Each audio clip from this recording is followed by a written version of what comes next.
خاتم النبیین صلی اللہ علیہ وآلہ وسلم کے خالق اور مالک کے بابرکت نام یا اللہ کے ساتھ جو رحمان بھی ہے اور رحیم بھی۔ السلام علیکم ناظرین، مجھے میاں عمران ارشد کہتے ہیں اور آپ دیکھ رہے ہیں پروگرام لاہور پوچھتا ہے۔ ناظرین، وطن عزیز ہی نہیں بلکہ پورے عالم اسلام میں اس وقت مسلمان حرمت قرآن کریم کے حوالے سے یک زبان ہو کھڑے ہوئے ہیں، اور اس تمام تر چیز کے پیچھے بنیادی وجہ سویڈن میں کی جانے والی خرافات ہے، جو باقاعدہ عدالت سے اجازت کے بعد مسجد کے سامنے مسلمانوں کے دلوں کو تکلیف پہنچانے کی غرض سے قرآن کریم کو نظر آتش کرنے کے نتیجے میں سامنے آئی۔ لیکن آج اللہ رب العزت کا فضل و کرم یہ ہے کہ اس خرافات کے بعد میرے نزدیک اس شر سے بڑی خیر برآمد ہوئی ہے۔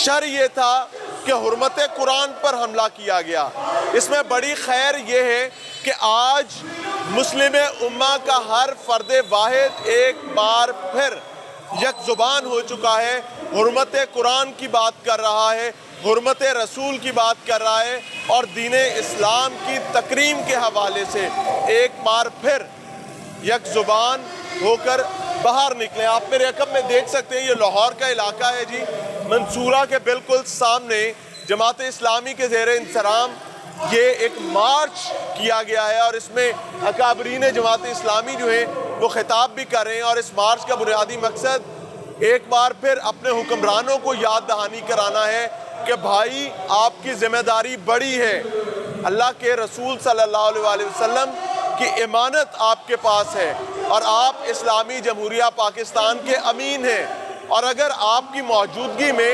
ڈپلومیٹس ٹائز اور کوریڈورز کو استعمال کرتے ہوئے حرمت قرآن اور حرمت رسول کے حوالے سے ہم مستحکم اور صحت مند زبان میں دنیا کے ساتھ گفتگو نہیں کر سکتے، تو ایک لمحے کے لیے رکنے اور سوچنے کی ضرورت ہے۔ میں چاہوں گا کہ آج دین اسلام کے فرزند اپنے اس دین، اس قرآن اور حرمت رسول کے حوالے سے اپنا موقف خود آپ کے سامنے رکھیں، تو ان کی کہانی ان کی زبان ہے۔ فرزندان اسلام آج حرمت قرآن کے حوالے سے بات کریں، میرے ساتھ ایک بہت خوبصورت انسان موجود ہے اور بہت سارا کام کر رکھا ہے۔ السلام علیکم سر۔ جی وعلیکم السلام۔ مزاج صحت اچھی ہے جی اللہ کا شکر۔ آج کیا پیغام لے کر نکلے ہیں؟ بس ہم تو اس لیے آئے ہیں کہ جو سویڈن کے اندر مسلمانوں کی کتاب اللہ کا قرآن اس کو جلایا گیا ہے، ہم یہ سمجھتے ہیں کہ مسلمانوں کا دل اس سے زیادہ زخمی نہیں ہو سکتا۔ یہ عالمی امن کو تباہ کرنے کا ایک منصوبہ ہے پورا۔ 2 ارب مسلمان دنیا میں بستے ہیں، اور مسلمانوں کے لیے اللہ کی کتاب اور ہمارے آقا دو جہاں، ان کی شان سے بڑھ کر کوئی چیز نہیں ہے۔ ہم اپنی جان دے سکتے ہیں لیکن ان کی شان میں گستاخی برداشت نہیں کر سکتے۔ اس لیے ہم یہ کہنا چاہتے ہیں کہ جو شرپسند ریاستیں یا تنظیمیں یا افراد وہ کبھی قرآن پاک کو جلاتے ہیں، کبھی نبی مہربان کی شان میں گستاخی کرتے ہیں، یہ عالمی امن کو تباہ کرنے کی سازش ہے۔ یہ خوف قرآن بحیثیت کتاب سے ہے یا اس کے نظام سے ہے؟ نہیں، یہ تو بات سمجھ آنے والی ہے کہ دنیا میں اس وقت جو استحصالی نظام ہے، طاغوتی نظام ہے، اس کے مقابلے کے اندر کوئی اگر نظام ہے تو وہ اللہ کا دیا ہوا قرآن کا نظام ہے۔ اب ان لوگوں کو اصل میں خطرہ قرآن سے یہی ہے، وہ تو ایک کتاب ہے، کتاب سے کیا خطرہ ہونا ہے؟ قرآن کا جو نظام ہے، جو لوگوں کے لیے عدل فراہم کرتا ہے، جو انصاف فراہم کرتا ہے، جو غریبوں کو اٹھاتا ہے، جو دنیا میں ظالموں اور جابروں کو للکارتا ہے، تو اصل میں تو جو قرآن کو جلاتے ہیں انہیں خطرہ اس نظام سے ہے۔ اگر میں یہ بات کہوں کہ اس رذیل انسان نے جو حرکت کی ہے اپنے آقاؤں کے حکم پر، باقاعدہ عدالت سے اجازت لے کر یہ سب کچھ ہوا ہے، مذاق نہیں ہے۔ اگر میں یہ بات کہوں کہ یہ بحیثیت امت ہمیں پیغام دیا گیا ہے کہ ہم نے تمہارے نظام کا یہ حال کیا ہے، تو میں غلط تو نہیں کہہ رہا؟ نہیں، آپ بالکل ٹھیک کہہ رہے ہیں، اور یہ تو کوئی پہلا واقعہ تو نہیں ہے۔ پہلے نبی مہربان صلی اللہ علیہ وسلم کے نعوذ باللہ خاکے بنائے گئے، کارٹون بنائے گئے، ان کے اوپر کتابیں ان کی شان میں گستاخی کی لکھی گئیں، قرآن پاک کو جلایا گیا۔ ابھی ہم نے مشتاق خان صاحب کا سینٹ میں یہ بیان سنا ہے کہ عافیہ صدیقی نے انہیں بتایا کہ جب مجھے یہ عدالت میں لے کے جاتے ہیں تو قرآن رکھتے اور کہتے ہیں اس کے اوپر سے گزرو، جو امریکی فوجی ہیں وہ نعوذ باللہ قرآن پاک کے اوپر پیشاب کرتے ہیں. تو مجھے بتائیں کہ اس سے بڑی اور ہمارے لیے غیرت کو للکارنے والی کون سی بات ہو سکتی ہے؟ کہاں ہیں وہ امین امت مسلمہ کے وہ حکمران جن کو ہم اپنی باغ ڈور پکڑاتے ہیں، جن کو ہم اپنا امانت سمجھ کر اپنا اقتدار دیتے ہیں، جن کو ہم اپنے پر حکومت کرنے کے لیے منتخب کرتے ہیں؟ کہاں؟ کان بہرے ہو گئے، آنکھیں اندھی ہیں، زبانیں گونگی ہیں، کہاں ہیں وہ؟ نہیں، ہمیں تو مایوسی ہے. ہمیں تو حکمرانوں نے کچھ نہیں دیا. انہوں نے عوام کو بھی تباہ کر دیا ہے، اس ملک کو بھی مہنگائی میں ڈبو دیا ہے. اور جو ہماری نظریہ تھا، ہمارا نظریہ اسلام، ہمارے نبی مہربان جو ہمیں اپنی جانوں سے عزیز ہیں، ان کے سامنے سارا کچھ ہو رہا ہے. اور یہ قرارداد پاس کر کے سمجھتے ہیں کہ ہم نے حق ادا کر دیا ہے. میں یہ بات کہوں کہ یہ بھی ڈرتے ہیں قرآن کے نظام سے تو غلط بات تو نہیں ہوگی؟ نہیں، ان کی تو اولادیں بھی باہر ہیں، ان کی جائیدادیں بھی باہر ہیں. ان کا تو قبلہ و کعبہ وہ واشنگٹن اور امریکہ ہے. ان کا قبلہ و کعبہ نہ نبی مہربان کی ذات ہے اور نہ یہ قرآن ہے. مجھے بتائیں نا کہ پاکستان کی عدالت نے سود کو بین کیا، وفاقی شرعی عدالت نے کہا کہ سانس بند ہو گئے کئیوں کے. لیکن آپ دیکھ لیں کہ یہ کہتے ہیں کہ نہیں، سودی معیشت کے بغیر نظام نہیں چل سکتا. حالانکہ 2000 سال سودی معیشت کے بغیر جو مسلمانوں کی اسلامی معیشت ہے دنیا پر راج، پوری دنیا پر، اس لیے یہ بذات خود ان کے ٹاؤٹ ہیں. میں تو کہتا ہوں کہ اگر یہ سخت لفظ نہ ہو تو یہ انگریزوں کے غلام ہیں اور بدتر غلام ہیں. اس لیے کوئی سخت لفظ ہے ہی نہیں. میں سمجھتا ہوں کہ اس قوم کو جاگنا چاہیے، ان کو ان چہروں کو پہچاننا چاہیے، اور اس ملک کو اگر بچانا ہے تو پھر ہمیں ایسے حکمران لانے چاہیے کہ جو قرآن کے نظام کو غلب کریں اس ملک میں. اللہ کرے ایسا وقت آ سکے اور ہم اپنی زندگیوں میں دیکھیں گے قرآن کا نظام ہمیں نافذ نظر آئے. السلام علیکم. وعلیکم السلام. سر، یہ جو سویڈن میں واقعہ ہوا پہلا واقعہ تو ہے نہیں. ایسی خباستیں ہر چوتھے دن، بلکہ تحقیق تو یہ بھی کہتی ہے ہر دن کوئی نہ کوئی مواد اسلام، آقا رسول صلی اللہ علیہ وآلہ وسلم اور قرآن کے خلاف روزانہ چھپ رہا ہوتا ہے دنیا کے کسی نہ کسی کونے میں، کیونکہ وہ اپنا کام کر رہے ہیں. ہمارا حکمران کہاں سویا ہوا ہے اور اس کا جواب دینے کا کیا طریقہ ہے ہمارے پاس؟ دیکھیں، بسم اللہ الرحمن الرحیم. قرآن مجید تو تا قیامت ہمارا یہ ایمان ہے کہ یہ رشد اور ہدایت کی کتاب ہے اور اس سے رہنمائی ملتی رہے گی. یورپ میں بھی آپ یہ دیکھیں کہ قرآن کی رہنمائی سے بہت سارے لوگ جن میں مختلف مذہب کے لوگ شامل ہیں وہ اس سے ہدایت پا رہے ہیں اور مسلمان اسلام کو قبول کر رہے ہیں. اسی چیز سے پریشانی ہے اسلام دشمنوں کو، قرآن دشمنوں کو، اور وہ کوئی نہ کوئی ایسا واقعہ رونما کرتے رہتے ہیں جس سے پوری دنیا کے اندر مذہبی منافرت پیدا ہو. ہم یہ سمجھتے ہیں کہ اس موقع پر مسلمانوں کو یکجہتی کا ثبوت دینا چاہیے. ہمیں اس بات کا اعلان کرنا چاہیے کہ قرآن، اسلام اور نبی کریم صلی اللہ علیہ وسلم سے ہماری محبت ابدی ہے اور یہ تا قیامت جاری رہے گی، اس کو ختم نہیں کیا جا سکتا.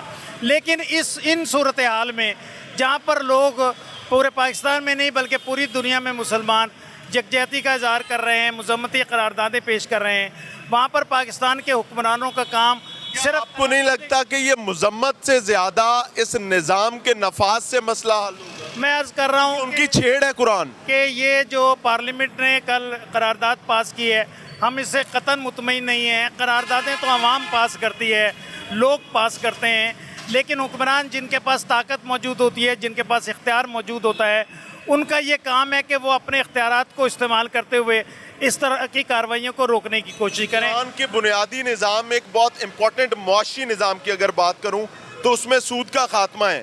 جماعت اسلامی واحد جماعت ہے جو لڑ رہی ہے سود کے خلاف، لیکن مجھے اپنے ہر گلی محلے میں سود نظر آتا ہے. کہاں ہے ریاست؟ کہاں ہے ریاست چلانے والے؟ دیکھیں، حکمران نے تو عدالت کے اس فیصلے کو بھی جس میں سود کو غیر قانونی قرار دیا ہے، وہ پہلے غیر شرعی تھا، اب پاکستان کے قانون کے مطابق اس کو غیر قانونی بھی قرار دے دیا ہے. لیکن حکمران اس کو تسلیم کرنے کے لیے تیار نہیں ہیں. حکمرانوں کے اداروں کی طرف سے اس کے خلاف اپیلیں دائر کی گئی ہیں، لیکن وہ واپس لینے کے لیے تیار نہیں ہیں. سود کی ریشو میں مسلسل بجٹ کے ساتھ اضافہ ہوتا چلا جا رہا ہے. پاکستان کے عوام کو مسلسل سود میں جکڑا جا رہا ہے اور اس بات کی کوشش کی جا رہی ہے کہ یہ پوری دنیا کی جو معاشرت ہے اس کے ساتھ یہ بھی جکڑے رہیں. پوری دنیا میں اب سود کے... سوال آپ سے کروں گا کہ قرآن کو آپ ایک کتاب کے طور پر دیکھتے ہیں یا ایک نظام کے طور پر؟ دیکھیں، قرآن مجید ایک کتاب کی صورت میں ضرور موجود ہے، لیکن یہ رشد و ہدایت کی کتاب ہے، اس سے رہنمائی ملتی ہے اور دنیا کی یہ واحد کتاب ہے کہ جس میں ہر نظام کے بارے میں رہنمائی موجود ہے، وہ معیشت کا نظام ہو، سیاست کا نظام ہو، وہ کاروبار کے سے متعلق ہو، انفرادی حیثیت سے متعلق ہو، سوشلائزیشن ہو، ہر رہنمائی قرآن کے اندر موجود ہے اور پوری دنیا اس سے استفادہ بھی کر رہی ہے۔ جزاک اللہ خیر جی، آج نوجوان قرآن کریم ہاتھوں میں اٹھائے نکلے ہیں، لیکن میری دست بستہ درخواست ہے کہ ہمیں قرآن کو اپنے گھر کے سب سے اونچے حصے سے اتار کر اپنے دلوں میں راسخ کرنے کی ضرورت ہے، اپنی زندگی میں اس کا نظام راسخ کرنے کی ضرورت ہے۔ السلام علیکم سر۔ وعلیکم السلام۔ پہلے تو آپ لوگ مبارکباد کے حقدار ہیں کہ ایٹ لیسٹ آپ ان لوگوں میں سے اللہ تعالیٰ آپ کو گنے گا انشاءاللہ جو باہر نکلے اور جس سکت میں تھے آپ نے اس سکت کے ساتھ اس کا جواب دیا۔ قرآن صرف ایک کتاب ہے یا نظام ہے؟ قرآن عقیدہ ہے، نظریہ ہے، ثقافت ہے، نظام ہے۔ تو اس سے تکلیف کیوں ہے مغرب کو؟ مغرب کو تکلیف اس لیے ہے کہ انہوں نے اپنی جو راہ ہدایت تھی اور کتابیں تھیں وہ گم کر دیں، جو موجود تھیں اس کو مسخ کر دیا، وہ حسد اور رقابت کے اندر مبتلا ہیں۔ اور تیسرا بھی آ گیا الحاد کا دور۔ وہ کہتے ہیں کہ اپنی مرضی کے لیے قرآن یا کوئی آسمانی کتاب رکاوٹ نہ بنے۔ آنے والے دنوں میں آپ بحیثیت ایک نمائندہ عام آدمی کا اور پاکستان کا بیٹا ہوتے ہوئے آپ کیا دیکھ رہے ہیں کہ آپ کے حکمران، ہمارے حکمران، کیا وہ ذہنی طور پر اس اہلیت کا کوئی احساس بھی ہے ان کو کہ یار ہمیں کرنا کیا ہے، کس طریقے سے مل بیٹھنا ہے؟ میرا خیال ہے کہ حکمرانوں کی سطح پہ تو ہمیں کوئی امید نہیں ہے۔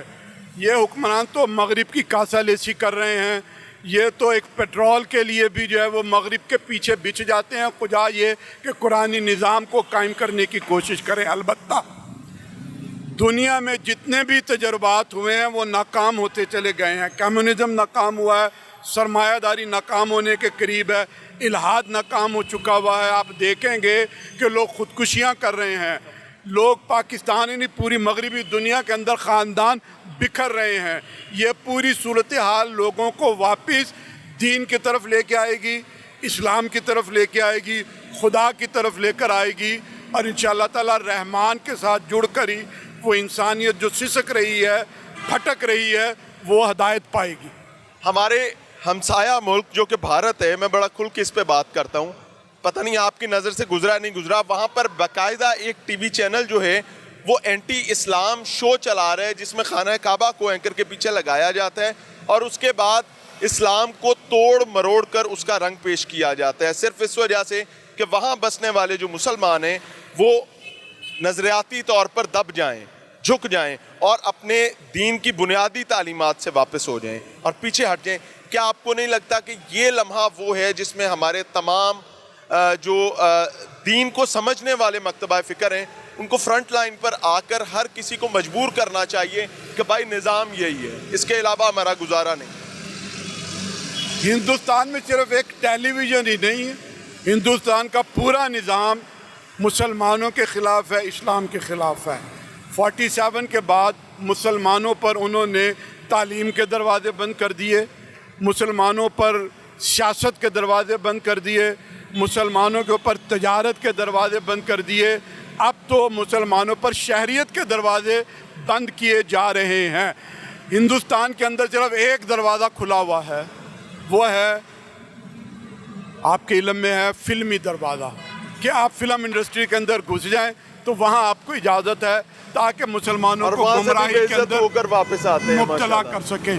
یہ پاکستانی حکمرانوں کو اور عوام کو سوچنا چاہیے کہ جو دروازے انہوں نے ہندوستان میں بند کیے ہیں مسلمانوں پر، وہ کم از کم پاکستان میں ہم اسلام کے لیے کھول دیں۔ پاکستان میں ہم نے اسلام کا دروازہ تعلیم پر بند کیا ہوا ہے، عدالت میں بند کیا ہوا ہے، ایوان میں بھی بند کیا ہے۔ جزاک اللہ خیر۔ ناظرین، شرمندگی کی بات یہ ہے کہ یہ وہ لمحہ ہے جس میں ہمیں اپنے آپ کو پرکھنے کی ضرورت ہے۔ بدقسمتی کی چیز یہ ہے کہ آج اسلامی جمہوریہ پاکستان میں رہتے ہوئے ہزارہا ایسے پروفیشنز ہیں جہاں پر آپ اسلامی حلیہ اپنا کر جائیں تو آپ کو کہا جائے گا یہ پرانے دور کے لوگ ہیں، یہ ایکسٹریمسٹ ہیں، یہ ٹیررسٹ ہیں۔ میں پاکستان کی بات کر رہا ہوں، یہ ان نظریات کے حامی ہیں جو آج پوری دنیا میں ان کو کمزور سمجھا جاتا ہے. ہمیں اپنے آپ کو ریویو کرنے کی ضرورت ہے. ملتے ہیں بریک کے بعد.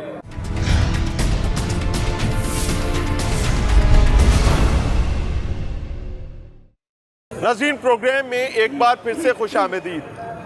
سویڈن میں ہونے والا واقعہ جس میں کلام اللہ کو حد تک کا نشانہ بنانے کی جسارت اور کوشش کی گئی. میں یہ سمجھتا ہوں کہ جس کے تحفظ کی ذمہ داری خود مالک کائنات نے لی ہو، کسی کی کیا مجال کہ وہ اس کی حد تک کر سکے، کسی کی کیا مجال کہ وہ اس کی تضحیق کر سکے، اس کی حرمت پر آنچ کی کوشش بھی کر سکے. یہ صرف کیا ہے کہ آپ اپنا منہ کالا کر رہے ہیں. قرآن ایک کتاب نہیں ہے، یاد رکھیں. یہ نظام ہے، یہ کلام اللہ ہے، یہ اللہ کی امانت ہے، اور اس کا تحفظ تو خود مالک کر رہا ہے. اور اس کے تحفظ کا میں بتاتا ہوں آپ کو قرآن کا تحفظ کیا ہے. قرآن کا تحفظ اس پر عمل کرنے والے لوگ ہیں. اگر وہ عمل سے خالی ہے تو آپ یہ دعویٰ نہیں کر سکتے کہ آپ قرآن کے امین ہیں. آج بہت سارے مسلمان قرآن سینوں سے لگائے نکلے ہیں اور وہ محبت کا پیغام دے رہے ہیں. میں تو یہ بار چیخ کر بات کہہ رہا ہوں کہ مت سمجھو کہ قرآن کی کسی نے حد تک کر دی. یہ سمجھو کہ اللہ نے تمہیں دوبارہ یاد دہانی کا موقع دے دیا کہ قرآن اور اس کے نظام کو یاد کر لیں. السلام علیکم. السلام ورحمۃ. صحت اچھی ہے؟ الحمدللہ. آج کیا مقصد اور کیا کوز لے کر نکلے؟ میں تو شکر گزار ہوں کہ آپ کو سن کے خود مجھے الحمدللہ جذبہ میرا بھی بیدار ہوا ہے. جس طرح آپ سوال کر رہے ہیں، جس طرح اللہ تعالیٰ نے آپ کو یہ بصیرت دی اللہ ہے قبول کرے کہ قرآن اور اسلام محض یہ کتاب نہیں ہے، یہ نظام ہے. اس میں کوئی شبہ نہیں رہنا چاہیے. یہی وہ اصل وجہ ہے ہمارے اور مغرب کے تنازع کی. وہ تو کہتے ہیں آپ نمازیں پڑھیں، آپ روزے رکھیں، آپ حج بھی کر لیں، شادیاں کر لیں، طلاق کر لیں، لیکن قرآن کو پرفیکٹ کوڈ آف لائف نہ کہیں.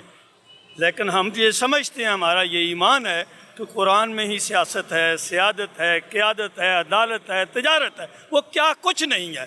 کوئی ہم نے ایسی یہ چیز نہیں ہے جس کا جواب ہم نے قرآن کر کے دکھایا ہے. اس کو فرق صرف یہ کہ ہمارا وہ عقیدہ نہیں رہا، وہ ہمارا کردار نہیں رہا. اس کی ایک وجہ بتاؤں؟ جس نے ان کو یہ موقع دیا ہے. ایک وجہ بتاؤں؟ جی بسم اللہ. جسارت کروں جی گا. بسم اللہ. جس دن ہم نے اپنے ریاستی نظام میں سود کو جائز سمجھ لیا تھا، اس دن ہمارے خون میں سود کی آمدنی کی ملاوٹ ہو گئی. کریکٹ. اور جب وہ ملاوٹ ہمارے خون میں ہے کریکٹ. اور جب تک ہے، ہم قرآن کے نظام کو کیسے عمل درآمد کروا ہم نے سکتے ہیں؟ اس کی بھی جڑ کاٹنے کے لیے 35 سال عدالتوں میں جدوجہد کی. نتیجہ کیا نکلا؟ فیصلہ کروایا. اس وقت الحمدللہ میں ذاتی طور پر سمجھتا ہوں کہ دستور 1973 کا پاکستان کا کامل اسلامی دستور ہے. اصل مسئلہ اس کی امپلیمنٹیشن کا ہے. ہماری ساری جدوجہد بھی امپلیمنٹیشن کے لیے. آج میں سمجھتا ہوں کہ اگر دستور پر عمل درآمد شروع ہو جائے، جماعت اسلامی کی ضرورت ہی نہیں ہے. اتنا کچھ اس میں موجود ہے. لیکن جو لوگ لیجسلیشن میں ہیں، جو ایڈمنسٹریشن میں ہیں، جو جوڈیشری میں ہیں، یہ سارے مغرب کے پروردہ لوگ ہیں. ان سب کا کالا دھن وہاں پڑا ہے. ان کی اولادیں وہاں پلج پڑی ہوئی ہیں. یہ کیسے قرآن اور اس کے نظام پر عمل کرنے کی گورا جب آیا تھا نا، گورا جب آیا تھا، وہ جن علاقوں کو فتح کرتا تھا اور اس کو وہاں پر وہی نمائندے چاہیے ہوتے تھے تو ان کے بچے لے جاتا تھا. ایسے ہی ہے ٹیپو سلطان کے معاملے میں. اب ہم خود خوش دلی سے وہاں بھیج رہے ہیں. ہم اپنے بچے خود چھوڑاتے ہیں. چھوڑائیں. جدادیں بھی وہی پڑی رکھ لو. جدادیں وہاں پڑی ہیں، اولادیں وہاں پڑی ہیں. ہاں، یہاں صرف ہم حکمرانی کے لیے آتے ہیں، غربا کی گردنوں پر مسلط ہوتے ہیں. جو ہی اقتدار سے محروم ہوتے ہیں، یہ بدبخت بیمار ہو جاتے ہیں. بیمار ہو کے بار دفعہ ہو جاتے ہیں. یہاں کوئی چج کا کوئی ڈھنگ کا اسپتال نہیں بنایا ہوا جہاں ان بدبختوں کا بھی علاج ہو. ہمارے مریض ایک بیڈ پر 3 بیڈ پر مریض تڑپتے رہتے ہیں. رازداریوں میں جان دے دیتے ہیں. نہ دوائی ہے، نہ ڈاکٹر میسر ہے. لیکن یہ قوم کے جاگنے کی ضرورت ہے. قوم کو بیدار ہونا پڑے گا. ہم تو یہ نکارہ بجا رہے ہیں، یہ ہماری ذمہ داری ہے باسطہ امتی کی. ہمارے بڑوں نے اپنے نبی سے یہ وعدہ کیا تھا کہ تا قیامت ہم آپ کی دعوت کو لے کر بات کرتے رہیں گے، کام کرتے رہیں گے. اسی کے ہم مکلف ہیں. اس پر ہم الحمدللہ جدوجہد کر رہے ہیں. قوم کو بیدار کر رہے ہیں. قوم بیدار ہوگی انشاءاللہ. اللہ تعالیٰ آپ کے کلام میں برکت دے اور ہمیں عمل کی توفیق عطا فرمائے. ہمارے گھروں میں آخری سوال کر رہا ہوں، ہمارے گھروں میں میں ماؤں کو چاہتا ہوں کہ وہ آپ کی بات سنیں. ماؤں کے لیے کیا پیغام ہے کہ وہ اپنے گھروں میں قرآن کیسے نافذ کریں؟ دیکھیں قرآن کو جس تقریم کے ساتھ ہم نے زینوں پر اوپر سجا کے رکھا ہوا ہے، سروں پر اوپر رکھا ہوا ہے، اس کو نیچے لائیں اور اپنی گودوں میں رکھیں، اپنے ہاتھوں میں پڑھیں، اپنے آنکھوں کا نور بنائیں اور اس کو اس زبان میں پڑھیں جو آپ کو سمجھ آتی ہے۔ بلا شبہ ہم اس لحاظ سے بد نصیب ہیں کہ عربی ہمیں نہیں آتی، لیکن اردو تو پڑھ سکتے ہیں، اور اب تو اردو میں قرآن کو تراجم پڑھیں، موجود اپنے ہیں۔ بچوں کو پڑھائیں، اپنے بچوں کو پڑھائیں۔ وہ اولاد جو قرآن کی عامل ہوگی، قرآن پر عمل کریں، وہ ماں باپ کی خدمت کرنے والی اللہ آپ ہوگی۔ سے راضی ہو ناظرین، اور خاص طور پر مائیں، قرآن لٹھ نہیں ہے۔ ہماری ایک بدبختی یہ ہے کہ ہم 2 دن کسی مذہبی چیز کو پڑھ لیتے ہیں اور اس کے بعد جب تک ہم 6 بندوں کا سر نہ کھول لیں اس علم کے ساتھ، ہمیں وہ ڈائجسٹ نہیں ہو رہا ہوتا۔ اس کو ہضم کرنا سیکھیں، اس کو اپنی زندگی پر راسخ کرنا سیکھیں۔ رب نے پہلا جواب آپ کی اور میری زندگی پر اس کی راسخ ہونے کا لینا ہے، اس کے بعد باقی باتیں آنی ہیں۔ اور لوگ بھی ہیں جی، ان سے بھی سمجھ رہے ہیں۔ جزاک اللہ جی، السلام علیکم۔ وعلیکم السلام۔ کیا پیغام لے کر نکلے آج؟ پیغام تو میرا بڑا واضح ہے، نکلے تو اسی حوالے سے ہیں کہ یہ ایک بڑا افسوسناک واقعہ جو پہلی دفعہ نہیں ہوا کہ قرآن کی جو بے حرمتی کی گئی ہے، اس کو جلایا گیا ہے۔ پہلے بھی شروع سے ہی طاغوت جو ہے، کیونکہ یہ ایک جنگ اسلام اور طاغوت کی شروع سے ہے، کفر کی جنگ ہے، انہوں نے ہمیشہ ہی اس طرح سے ہمارے جذبات کے ساتھ کھیلنے کی کوشش کی ہے۔ کبھی وہ نبی مہربان صلی اللہ علیہ وسلم کے حوالے سے گستاخی کرتے ہیں، کبھی اس قرآن کو جلانے کی بات کرتے ہیں۔ یہ جلانے سے کبھی ختم نہیں ہوگا، کیونکہ اس کی حفاظت اللہ رب العزت بچگانہ بات ہے، بچگانہ سوچ ہے۔ یہ اللہ رب العزت نے اس کی حفاظت کا ذمہ لیا ہے۔ یہ میرے اور آپ کے یا اس کفر کے کسی بھی کہنے کچھ نہیں ہوگا، لیکن میں اس موقع کے اوپر ایک پیغام ضرور دینا چاہوں گا کہ یہ تو کفر تو اپنی جگہ کے اوپر اس کو پوری کوشش کر رہا ہے کہ کسی طریقے سے اس کو ختم کیا جائے، جو کہ ناممکن ہے، لوگوں کے سینوں کے اندر محفوظ ہے۔ لیکن میں یہ سوال اپنے اور آپ کے لیے بھی چھوڑنا چاہ رہا ہوں کہ کہیں ہم بھی تو اس کی گستاخی کے مرتکب نہیں ہو رہے کہ ہم نے اس قرآن کو جو نافذ ہونے کے لیے آیا تھا، نہ اپنی زندگیوں کے لیے اوپر نافذ کیا ہے، نہ اس ملک کے اندر نافذ کیا ہے۔ ہماری عدالت، ہماری سیاست، ہماری معیشت، ہماری معاشرت، کسی جگہ یہ قرآن نظر نہیں آتا۔ ایون ہماری خوشی غمی کے اندر یہ قرآن نظر نہیں آتا۔ تو کیا ہم تو نہیں کہیں اس کی گستاخی کر رہے؟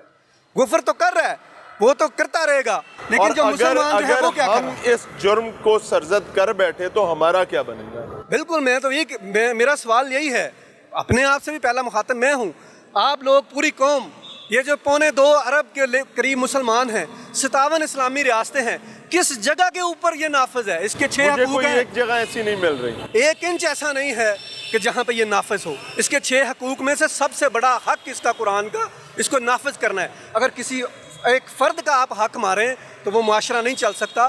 آپ قرآن کا حق مار رہے ہیں، اس کا یہ حق ہے کہ اس کو نافذ کیا جائے۔ ہم نہیں کر سکتے اس ملک پاکستان کے اندر، لیکن گھر میں تو کر سکتے ہیں۔ گھر میں قرآن کم کھلتا ہے، فیس بک زیادہ کھلتی ہے۔ ابھی اب بات کر رہے تھے تو مائیں تو اور بچے، والدین سارے اکٹھے ہو کے سارا دن ساری رات اس موبائل کے اوپر، اس لیپ ٹاپ کے اوپر پتہ نہیں کیا کچھ دیکھ رہے ہوتے ہیں۔ نہ قرآن کو کوئی سمجھتا ہے، نہ قرآن کو نافذ کرنے کی بات کرتا ہے۔ انا للہ و انا الیہ راجعون۔ انہوں نے جو بات کی ہے در حقیقت یہ پیروں سے زمین سرکا دینے والی ہے۔ اس کی وجہ کیا ہے کہ انہوں نے ہمیں ہمارے چہرے آئینے میں دکھائے ہیں۔ انہوں نے ہمیں بتایا ہے کہ ہماری اصل حیثیت اور اوقات یہ ہے۔ جب ہماری حیثیت اور اوقات یہ ہے تو مغرب میں کیا ہوا doesn't matter for us.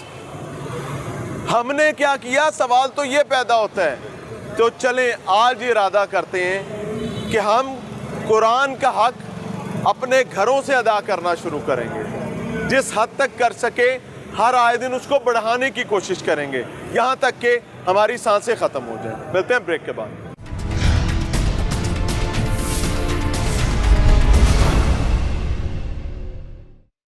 Programme میں ایک بار پھر سے خوش آمدید۔ حرمت قرآن، اس کے ضمن میں مسلمانوں کی محبت اور مغرب میں ہونے والی خرافات آج کے پروگرام کا یہ بنیادی موضوع ہیں، اور آج چند چیزیں سمجھنے کی کوشش کر رہے ہیں کہ ایک کام، ایک خرافات جو مغرب میں، ایک مغربی معاشرے میں ایک مغرب کا رہائشی واسی کرتا ہے جس کو تحفظ حاصل ہے مغربی قوانین کا۔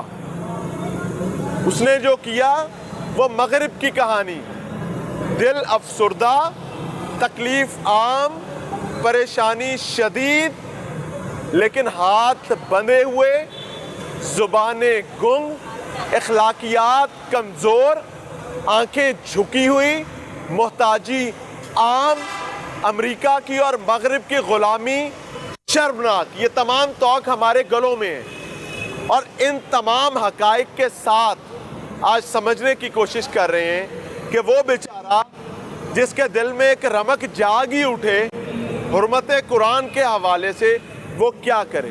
السلام علیکم جی۔ وعلیکم السلام آج ورحمۃ اللہ۔ آپ ایک نیک اور نوبل کاز کے ساتھ نکلے اور بڑے پرامن، بڑے بہترین انداز میں۔ ایک تو عذاب یہاں پر یہ ہے کہ ہمیں اپنے پرامن ہونے کا بھی ثبوت ساتھ ہی دینا پڑتا ہے، نہیں دیں گے تو ہم پہ لیبل لگ جائے گا کہ شر پسند ہے۔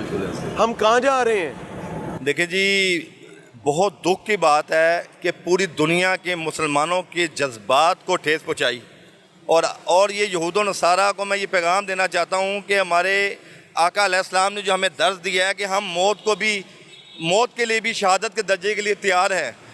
ایک شعر ہے کہ منزل کی جستجو ہے تو ان کی طرف چلو جن کو ہوئی نصیب اطاعت حضور کی، دانش میں خوف مرگ سے مطلق ہوں بے نیاز، میں جانتا ہوں موت ہے سنت حضور کی۔ تو ہم اپنی موت کو بھی آقا علیہ السلام کی سنت سمجھ کے قبول کرتے ہیں۔ میں یہود و نصارہ کو یہ پیغام دینا چاہتا ہوں کہ تم ان چھوٹی چھوٹی غلیظ حرکتوں کی وجہ سے مسلمانوں کے دلوں کو جو ٹھیس پہنچا رہے ہو، الحمدللہ تمہاری ان حرکتوں کی وجہ سے ہمارے بزرگوں سے لے کے خواتین سے لے کے بچوں کی دھڑکنوں کے اندر بھی ہمارا قرآن جو ہے وہ دھڑک رہا ہے، ہمارے ایمان کا حصہ ہے۔ تم لوگ ہمارے ایمان کے ساتھ کھیل رہے ہو۔ میں پاکستان کے حکمرانوں کو بھی یہ پیغام دینا چاہتا ہوں کہ خدا کے واسطے تم لوگ پاکستان کے لوگوں کے ساتھ ہو یا یہود و نصارہ کے پٹھو ہو، تمہارا کام ہے کہ جب ہمارے جذبات سے کھیلا گیا تو اسی وقت سویڈن کے جو سفیر ہے اس کو ملک بدر کیا جائے، ملک سے نکالا جائے، تاکہ ہمیں تھوڑی سی ہمارے دلوں کو بھی سکون ملے، قرار ملے۔ میرے بھائیوں، میری بات سنیں جی جی، یہ جو نئی تعلیمات اور بھاشن ہمیں یاد کروائے گئے ہیں نا، اس میں یہ بتایا گیا ہے کہ پازیٹیو رپورٹنگ کرنی ہے۔